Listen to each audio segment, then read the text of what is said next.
Olá, bom dia. Vou começar aqui. E você fica, hein? Bom dia a todos. Vocês sabem se comunicar? A gente viu que foi feito um exercício aqui e a gente teve alguns desafios nessa arte. Deixa eu vir para cá para poder aparecer. Tá bom. A gente viu que a gente teve uns desafios nessa parte da comunicação. Vocês conseguiram identificar? Estudos revelam que o grande problema em relacionamento familiar, em diagnósticos médicos, em divórcios, então a gente tem alguns números de 60% de divórcio a 65% no Brasil, é pela falta na comunicação. Nós também sabemos que a tendência está aumentando. E qual será esse motivo que faz com que a gente tenha tecnologia, a gente acaba tendo numa outra ponta um meio que fala que a gente não se comunica? Bom, vamos lá no tema de hoje.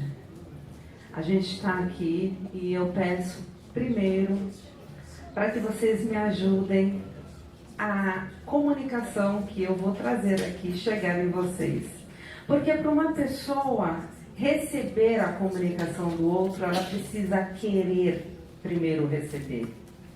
Não é tão fácil assim eu entrar, levar vocês para o cinema, vocês assistirem um filme e na porta eu perguntar o que vocês viram.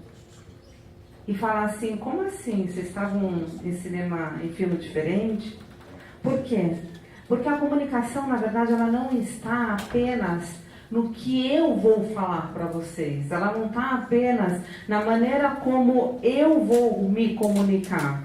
Mas ela está em como vocês vão receber essa comunicação. E cada um recebe essa comunicação a partir do que tem dentro de si, do que conhece, do que já é, do que acredita. E a gente fala em valores, a gente fala também culturalmente no que a gente conhece e o nosso meio. Aqui eu estou falando para para um público diferente, diversificado. Aqui tem médicos, voluntários, nós temos especialistas. Então, para começar, hoje eu gostaria que vocês todos fizessem um movimento aqui comigo. Para vocês que estão em casa, no trabalho, no Zoom. E para vocês que estão aqui, eu gostaria que vocês fizessem esse movimento aqui, com a mão para cima. E que vocês imaginassem as pedras que vocês carregam. E essas pedras, elas vêm de problemas muitos que nós passamos, mas ela também vem de muito que acreditamos. Porque tudo que a gente costuma fazer com hábito, e o hábito ele torna as nossas crenças. E quando a nossa mão está cheia, a gente não consegue receber, porque a mão está cheia. Então eu vou pedir para que vocês façam esse movimento de colocar do lado, assim, no chão, no cantinho, as pedras que vocês carregam. E que depois, se vocês sentirem vontade de pegar essas pedras e continuarem, mas quando a gente traz algo para consciência, a gente às vezes fala, tá tudo bem, eu carreguei até aqui e agora eu posso levar um novo para frente. E assim eu começo falando assim dessa mulher que recebe um diagnóstico. Eu particularmente fui estudar um pouco mais sobre como que é receber um diagnóstico, porque colocar-se no lugar do outro, essa empatia, ela é um exercício. E assim, como é que essa mulher que vocês falaram aqui, ela recebe um diagnóstico que ela vai precisar ter ação? Porque quando eu recebo um diagnóstico, eu sou a vítima. Está acontecendo alguma coisa comigo. E se eu estou no modelo de vítima, dificilmente eu vou ter uma ação. Assim, o que é, na verdade, o seio para a mulher? A representação do feminino, ou tudo que influencia no meu sistema biológico, no meu emocional, no meu mental, culturalmente. Entender que a sensação hoje, talvez, os médicos que me ajudem, mas talvez hoje a primeira coisa não seja retirar uma mama, mas a sensação é de que aquilo eu já não tenho mais. E assim essa pessoa pega esse papel e vai entrar no seu próprio deserto. Um quadro que é solitário. Entrar no deserto, por mais que tenha pessoas, e aqui a gente vê maridos, família que acompanha, mas esse deserto é um deserto solitário. Quem consegue transformar em solitude é porque conseguiu esvaziar a pedra da mão. E essa pessoa, ela chega lá no meu consultório. Então, me apresentando novamente aqui, a Clarice deixou algumas informações, mas eu costumo receber pessoas que realmente estão passando num processo doloroso, e a dor, ela não está na dor física. Claro que a medicina, ela já ajuda e colabora para que as dores físicas sejam tiradas da pessoa. Mas a dor da alma, a dor do que ela sente a partir do que a cabeça produz, do que o emocional dela vibra, ela tende a ser pior no primeiro momento do que o próprio diagnóstico. Então, essa pessoa deixa de se comunicar, mas aí ela deixa de comunicar ela com ela. Na medicina indiana, e aqui todos conhecem o trabalho da Unacan, onde aplicam-se Reiki, nessa medicina que vem da Índia, os pontos fundamentais das pessoas que têm alguma doença estão em desequilíbrio. Por isso, é necessário aplicar, é bem-vindo aplicar o Reiki para que ajude a equilibrar esses pontos. Esses pontos, eles estão em desequilíbrio por falta de energia. Assim como na medicina chinesa, os pontos meridianos do corpo, quando a pessoa tem alguma doença, é mostrado que alguns pontos que me relacionam no meu corpo físico a algum órgão, ele também está com falta de energia. E a pergunta é, como que eu me comunico com o meu corpo? Toda vez que eu não estou no domínio, eu não estou consciente para essa comunicação, eu adoeço. E aqui eu trago uma frase de Freud, que eu não poderia deixar fora, mas parafraseando um pouco. Não podemos nos curar do que não aceitamos como parte de nós mesmos. Aquela paciente que vê o próprio corpo como algo mal, ela já está comunicando a si mesmo que ela tem um problema. E na verdade, ela já vê que ela faz parte desse problema. E aqui está a confusão da comunicação.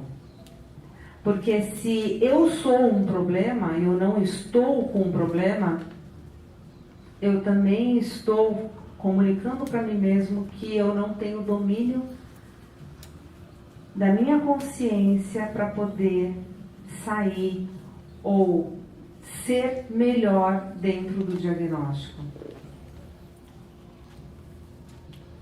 Saiu aqui o nosso... Só um minutinho, tá sem som pro pessoal que tá assistindo. Ah, tá sem som? Porque vai dar uma dica, vai arrumar. Entrou? Quer testar? Estão me ouvindo, pessoal? Eu não tenho retorno aqui, mas... Estou pensando aqui. Pode continuar. Pode continuar? E vocês assistiram o desenho da Pequena Sereia? É um clássico, né, da Disney. E no momento em que Ariel faz um pacto eloquente, sendo levada pelo emocional dela, pela paixão, e entrega o que dela é de melhor, ela está entregando a sua própria essência, ela entrega a voz. Ela perde a essência. Quando eu perco a essência, eu me perco de mim.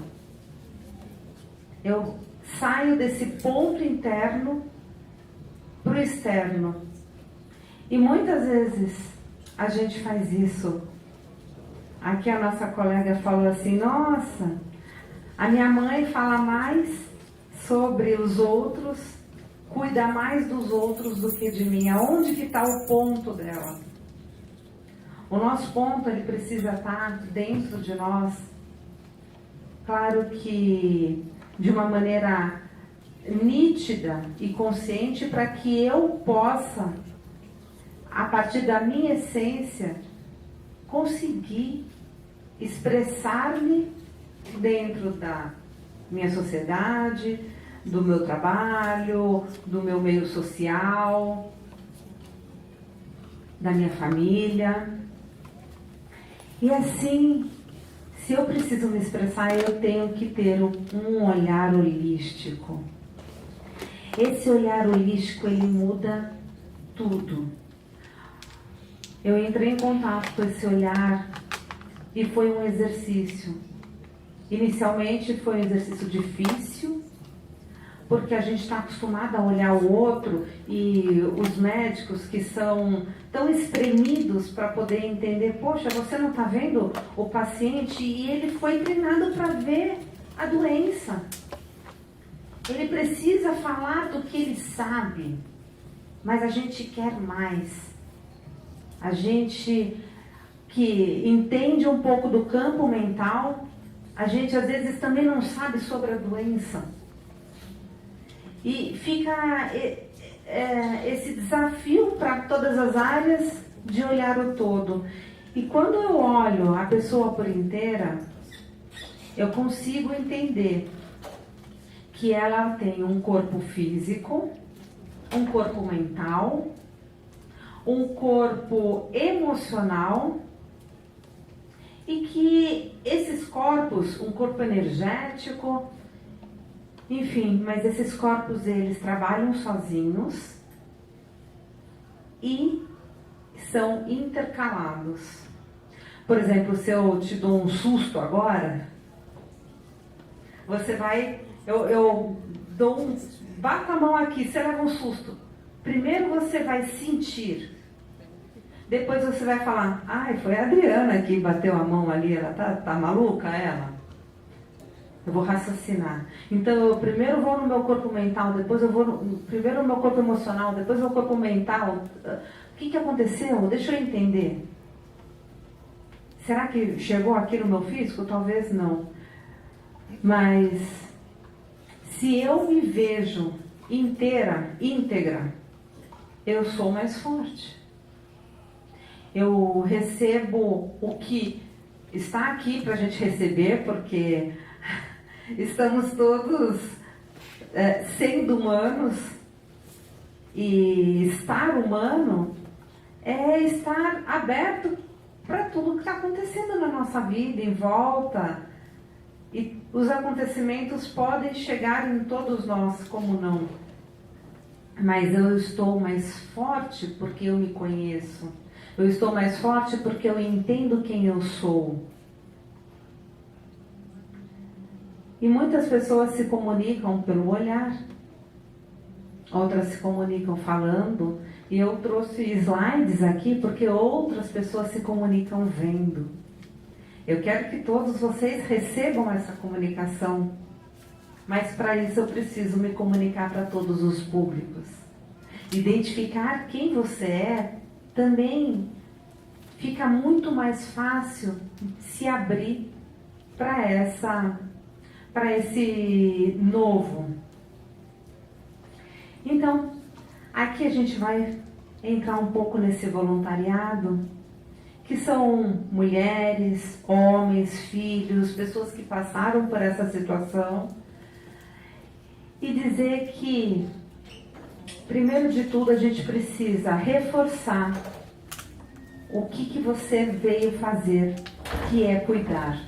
Como que cuidar do outro é para você?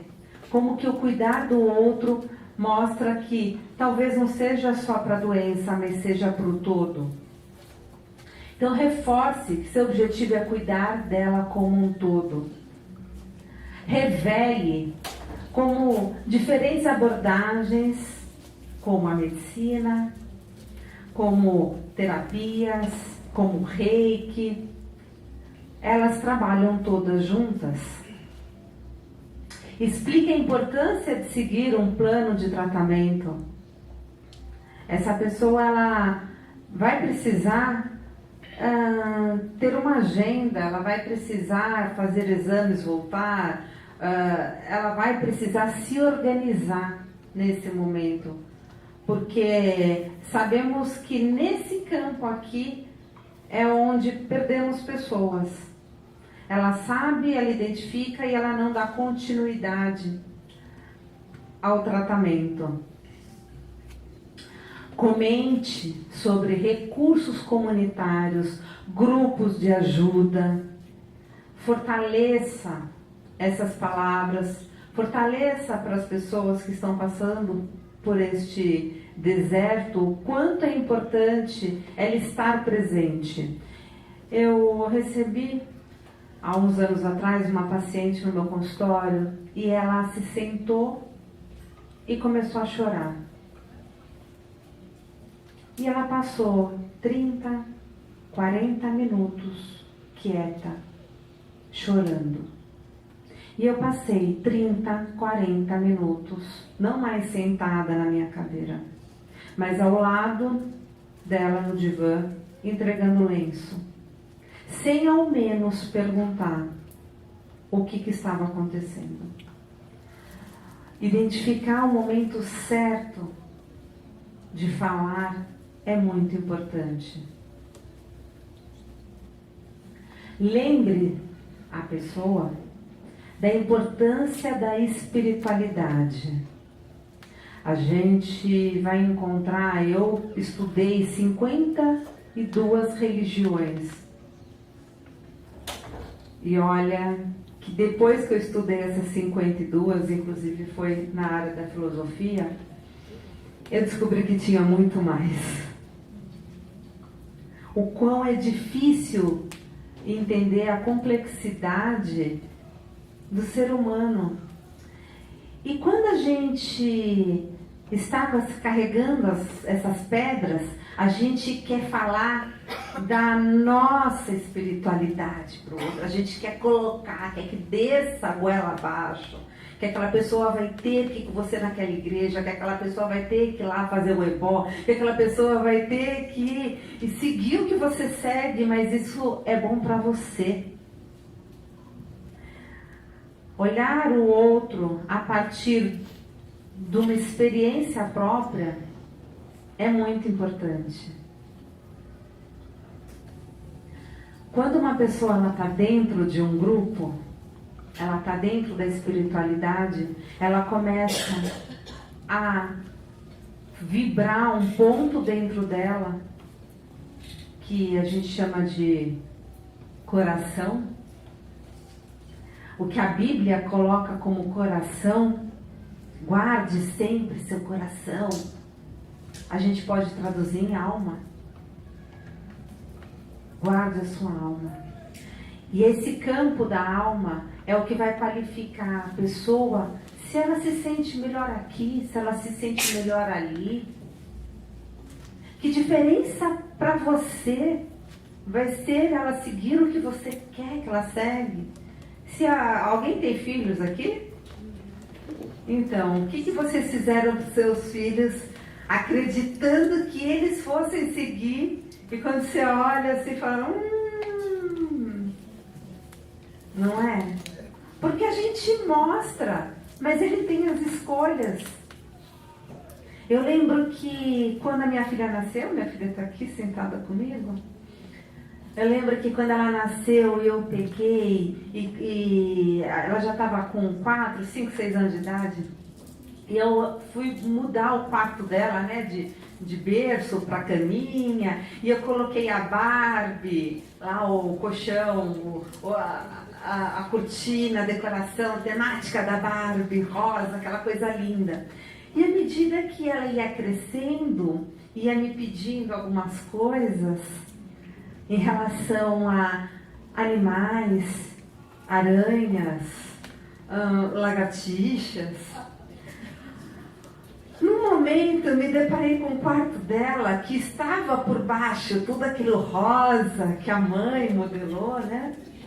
E de repente, aqueles bichos grudados em cima, assim, que eu falei, gente. Então, entender que a alma dela já é uma experiência dela e que ela vai se encontrar assim com o que ela vibra dentro.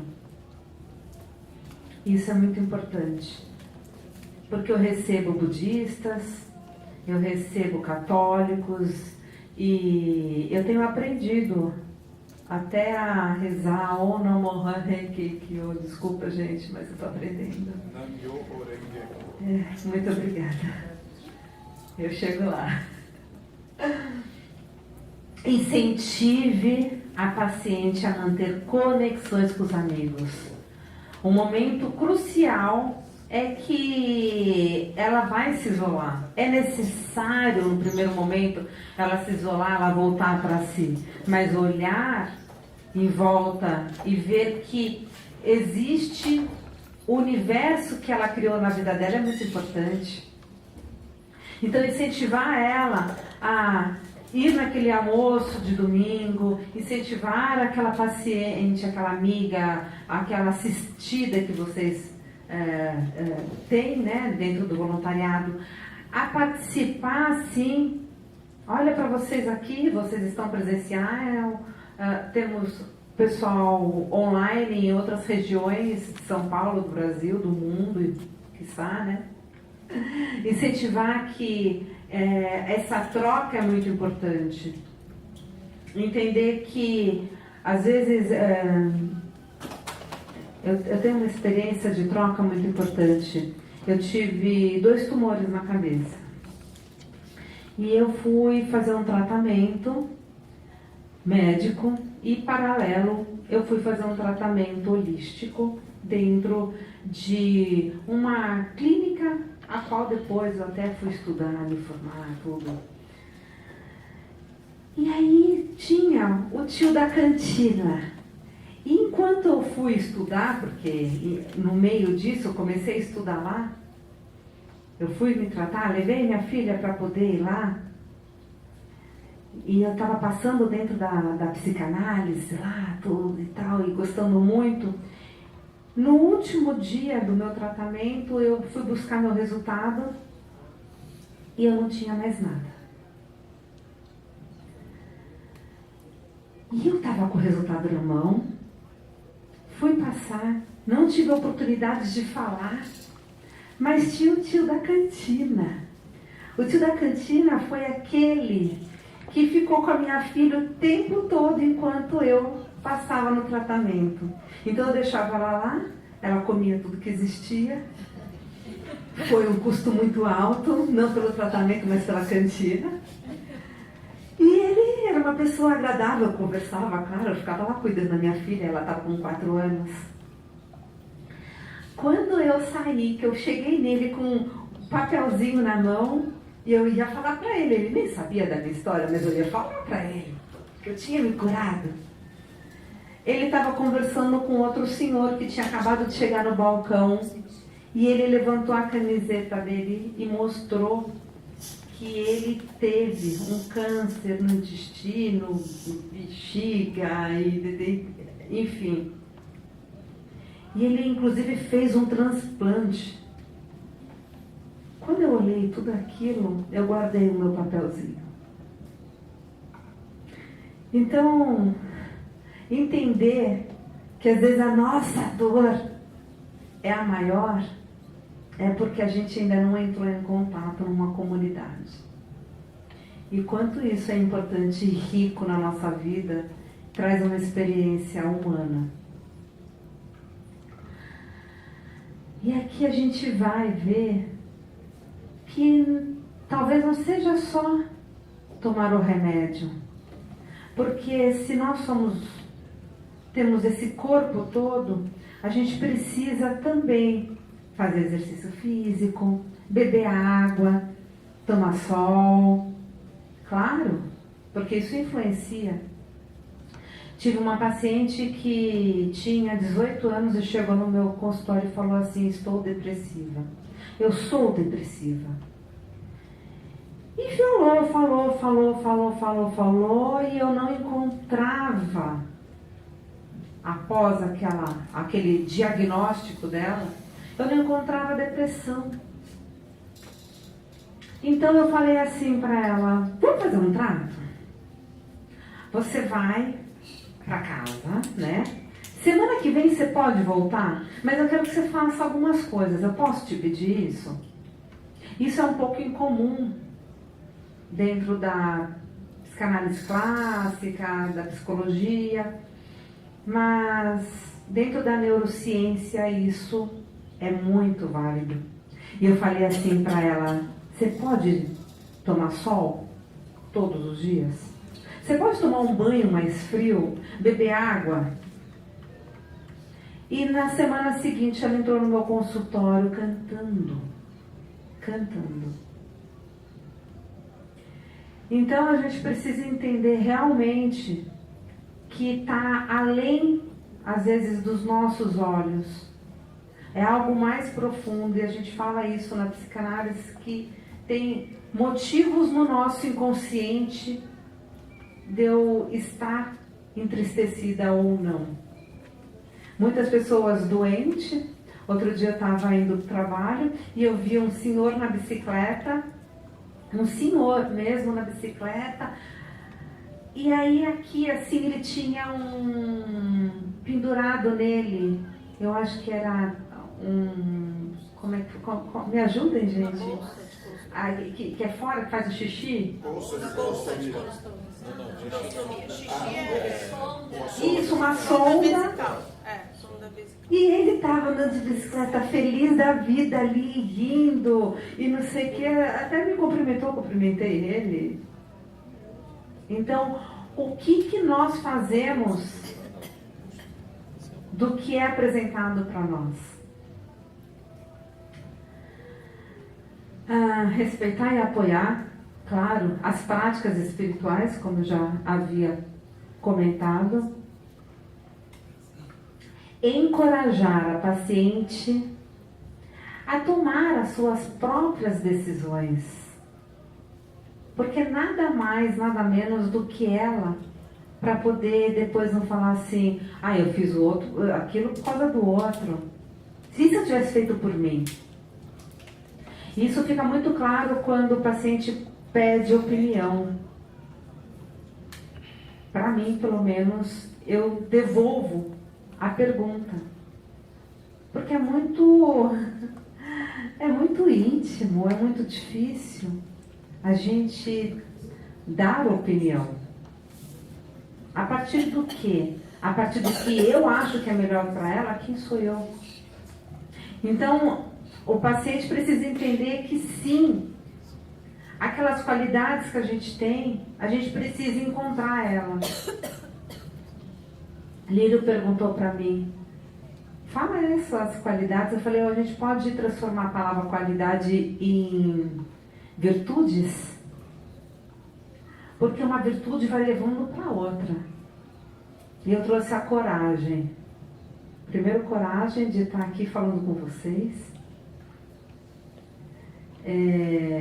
Pessoas que estão me acolhendo nesse momento, estão me ouvindo. E espero que peguem alguma coisa aqui que faça sentido. E com isso eu trago paciência, eu trago curiosidade, eu trago as outras virtudes. Eu preciso encontrar uma para poder descobrir as 5 ou as 20. Mas eu preciso ter base, encontrar o meu centro. Quando a gente encoraja essa paciente, ela começa a escrever, a reescrever o livro da vida dela. Eu tomei uma anestesia, e quando eu fui tomar anestesia, para fazer um procedimento de 10 minutos, o médico falou assim para mim, Adri, 10, 15 minutinhos, você vai ficar grogue e tal, não sei o que. E ele falou, é uma outra anestesia. Quando ele fez isso, a anestesista estava do meu lado. E eu falei comigo mesma, deu ruim. E comecei a criar memórias futuras na minha cabeça, porque eu não conseguia mais falar. Isso tem um mês. Eu não conseguia mais falar, porque a anestesia já estava entrando em mim. Eu falava, não, eu estou sentindo que esse negócio não vai dar certo. Não dava. E eu comecei a criar mentalmente. Eu voltando, abraçando minha filha, trabalhando, memórias que eu ainda não tive, para trazer como para frente, futuras, para serem meu passado, como se já tivesse acontecido. Não é isso que é uma cocriação? E eu fiquei 6 horas daquela anestesia que eu não voltava. Ligaram para minha mãe, meu pai, e descobriram que era genético e que... Isso, minha filha me ajudando aqui. E que aquela anestesia, para mim, tinha um problema, porque falaram que eu não tinha uma enzima que fazia voltar, enfim. Tive um caso na família que faleceu com aquela anestesia, só fiquei sabendo depois. Mas eu estou aqui para contar a história. Então, criar memórias futuras é fazer com que essas pacientes comecem a imaginar. Vem uma outra frequência na vida das pessoas quando elas começam a criar e imaginar. Claro que a gente tem uma meta lá na frente, mas como a gente vai passar é passo por passo. A gente precisa organizar mentalmente primeiro, para depois buscar. O que o nosso corpo já viu, o que o nosso mental criou, o corpo vai alcançar. E assim oferecer informações claras. O que são essas informações claras? São aquelas informações que as pacientes poderiam ter recebido no momento do diagnóstico, mas não conseguiram receber. Pela pane da palavra, você tem algo, você tem pouco tempo de vida, por esses decretos que às vezes tão necessário o médico falar no primeiro momento, mas depois ela vai precisar ouvir. E as voluntários, todo esse campo, é o que vai passar essas informações de uma maneira muito mais harmoniosa, muito mais clara, com paciência, com compaixão para essas pessoas. Quando a gente fala assim, o que foi feito de diferente na minha vida do ano passado? Vamos olhar para o ano passado, vamos olhar para esse ano. Será que eu consegui mudar tanto assim? Depende. Depende do seu ponto de vista. O que você está fazendo com o que já existe na sua vida? E essa importância de se cuidar, de se perceber, de conhecer. Se alguém falasse assim para mim, Adriana, o que você gosta? Né? As pessoas falam, o que você gosta de fazer? Você fica, e o que você não gosta? Pronto, tem 10 coisas que eu não gosto. Poxa, por que a gente conhece tanto que a gente não gosta? Mas o que a gente gosta, se você fala assim, olha, eu gosto de pudim. Ai, eu amo pudim. Isso não quer dizer que eu vá comer o pudim inteiro. Mas se você perguntar se eu desejaria, eu desejaria. Mas eu vou me deixar um pedacinho. Porque estar na vida é também me relacionar comigo, com as coisas que eu gosto de fazer, com o momento de relaxar, com o momento da solitude, transformar a solidão em solitude. Ler um livro, eu preciso estar sozinha. Quantas vezes eu quero ler um livro e minha filha fica, mãe, mãe. Eu falo, a sua mãe não está aqui agora sou eu lendo o livro. Eu preciso desse momento. Aí depois eu falo, ai, deixa eu ver. Daqui a pouco eu não vou ter mais esse mãe. E assim, todo momento que eu vou fazendo algumas técnicas de respiração, de exercício, nas empresas a gente levou o nome de mindfulness. Ai, que chique. O que é isso? Se não é aqueles 10 segundos que a tua avó já te falou para você respirar, para você deixar esse oxigênio fluir, para você deixar esse equilíbrio dentro de você existir e ter mais consciência das suas palavras, consciência dos seus pensamentos, para que possa você se ligar em coisas melhores na vida. Por algum motivo, essa pessoa está doente, por algum motivo, ela se ligou também a coisas e tende a se ligar a coisas piores na frente. Então, ter a consciência de que eu posso sim trazer para a minha vida coisas melhores vai fazer com que não só se me acometer um mês ou um ano de vida, mas de ter uma qualidade nesse tempo. E entender que a gente vive tanto dos nossos propósitos quanto num propósito maior, divino, que a gente chama de milagre.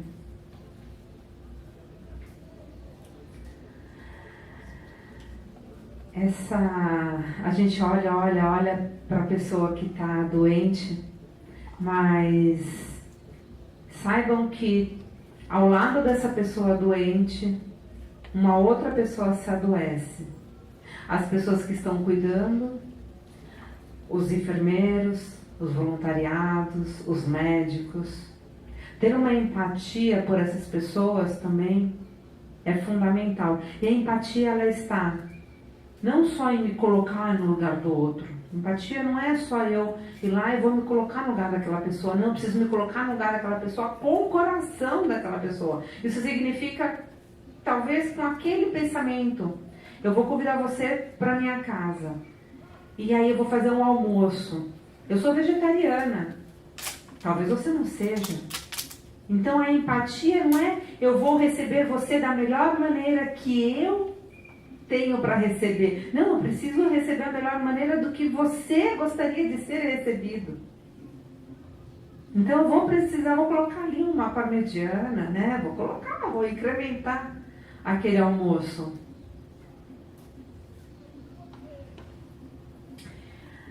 Entender que tudo que a gente sente vive dentro da gente. E tudo que a gente cala nos consome.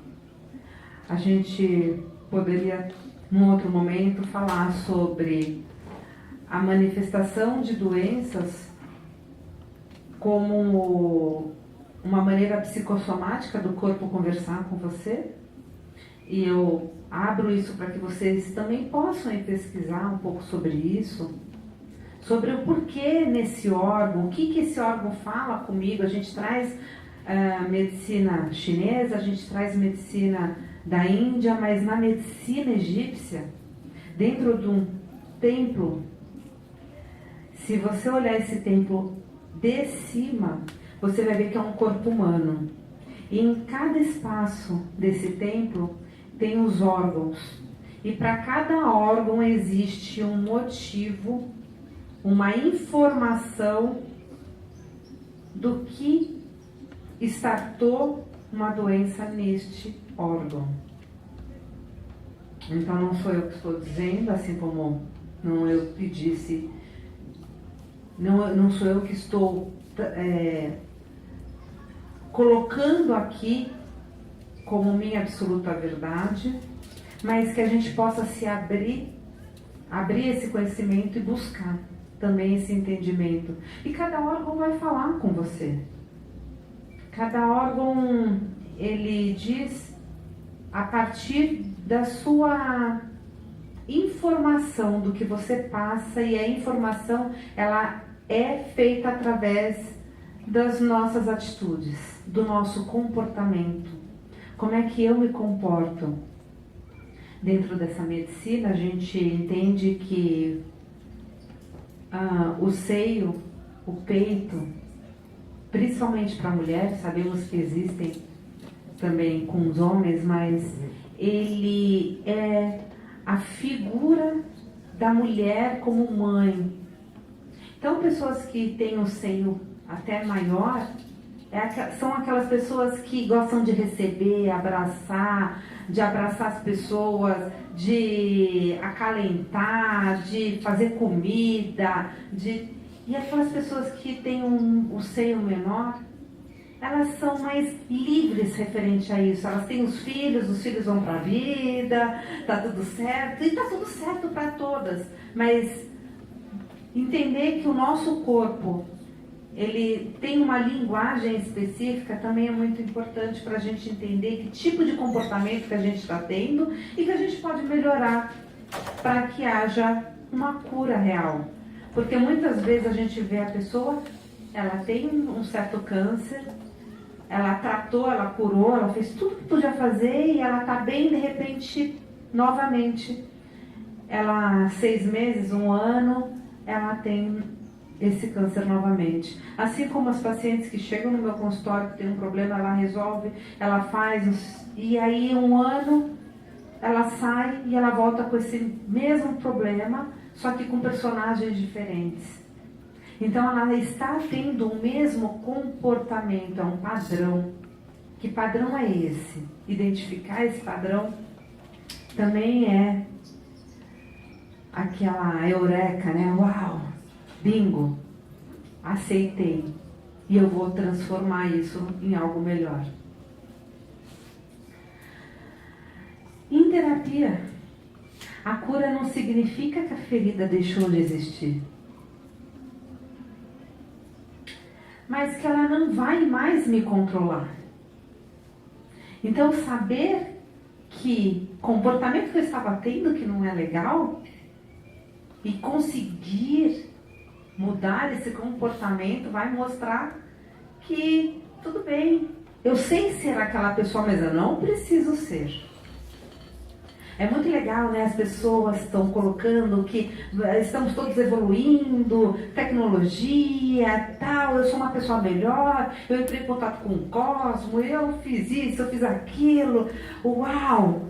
E aí ela sai aqui da porta e alguém pisa no pé dela, ela xinga.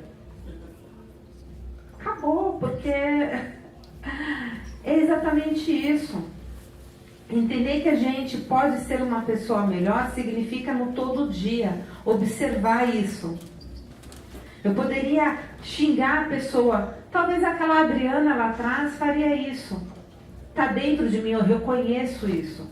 Eu reconheço que eu não sou essa pessoa que eu almejo, que eu não sou tão legalzinha assim quanto eu quero falar, eu quero mostrar. Mas às vezes eu tenho as escolhas. Às vezes não, sempre eu tenho escolha. E eu posso ser melhor. Identificar aquela lá e identificar com quem eu me ligo, com quem eu sou. E eu trouxe esse símbolo do infinito, porque o nosso símbolo, eu estou até com ele aqui, não pude colocar no casaco porque o furo ia ficar maior, mas eu estou com um pin que eu recebi da Clarice. E ele é um laço, né? Olha que interessante. E se eu coloco um laço do outro lado, eu tenho um símbolo do infinito. Esses símbolos, a simbologia, esses arquétipos conversam conosco o tempo todo.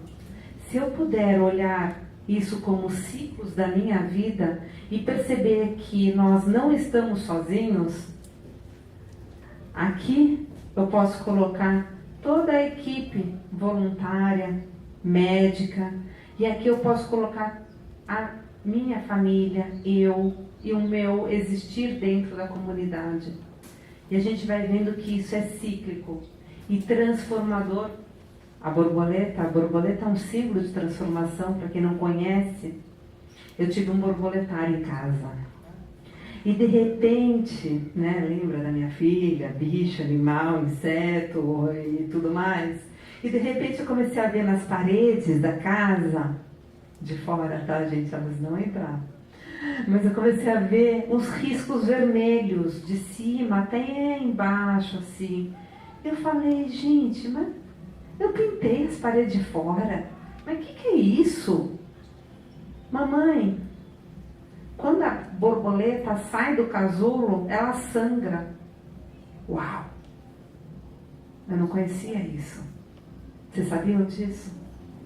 Eu também não sabia. Mas ela...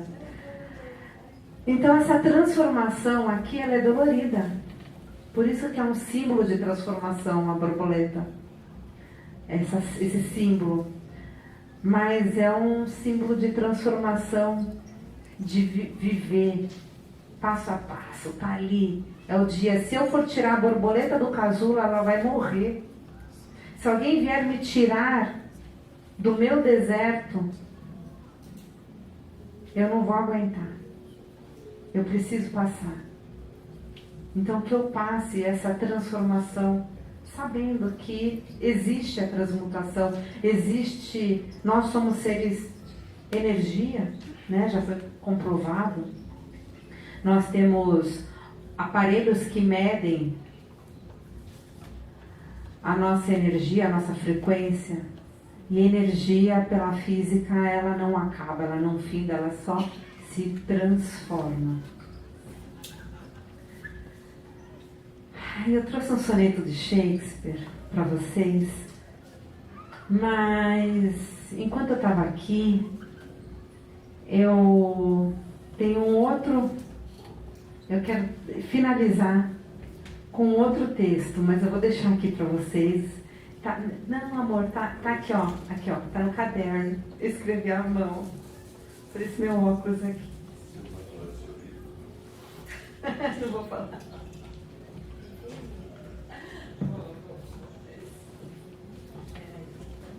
Minhas anotações. Faça-o mesmo assim. As pessoas muitas vezes são irracionais, ilógicas e egocêntricas. Perdoe mesmo assim. Se você é gentil, as pessoas podem acusá-lo de egoísta, interesseiro. Seja gentil mesmo assim. Se você é um vencedor, terá alguns falsos amigos e alguns inimigos verdadeiros. Vença mesmo assim. Se você é honesto e franco, as pessoas podem enganá-lo. Seja honesto e franco assim mesmo. O que você levou anos para construir, alguém pode destruir em 1 hora, de uma para outra. Construa assim mesmo. O bem que você faz hoje pode ser esquecido amanhã. Faça o bem assim mesmo. Dê ao mundo o melhor de você, mas isso pode nunca ser o bastante. Dê o melhor de você assim mesmo. Veja você que, no final de contas, é entre você e Deus. Nunca foi entre você e os outros. Madre Teresa de Calcutá.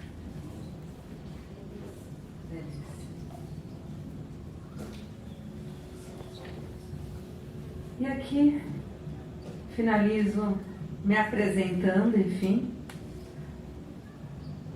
Está um pouquinho grande, mas era o que eu tinha. Mas como mãe empreendedora, comunicadora, eu percebi que logo no começo eu tinha 17 anos e as pessoas não sabiam se comunicar. Eu via minha casa, minha mãe quieta, meu pai falava umas coisas, não respondia, e aí a minha irmã, a gente no âmbito familiar, muitas vezes as pessoas não se comunicam, e eu falava. E como eu falava, eu era atingida. Por que eu falava? Eu era chata. Por quê? Porque não se fala. Então eu, aos 17 anos, entrei na faculdade de comunicação. Precisava me comunicar, porque eu sabia que em algum lugar iam me ouvir. Só que eu vi que era apenas um começo de comunicadora, comunicação, estudei pedagogia, depois minha segunda faculdade, fiz marketing, psicanálise, neurociências, enfim. Hoje eu sou autora do livro Depressão no Divã, atendo numa clínica, recebo pessoas das mais diversas, me comunico e recebo a comunicação de todos.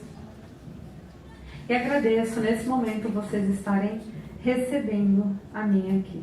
Muito obrigada a Clarícia, muito obrigada a todos vocês.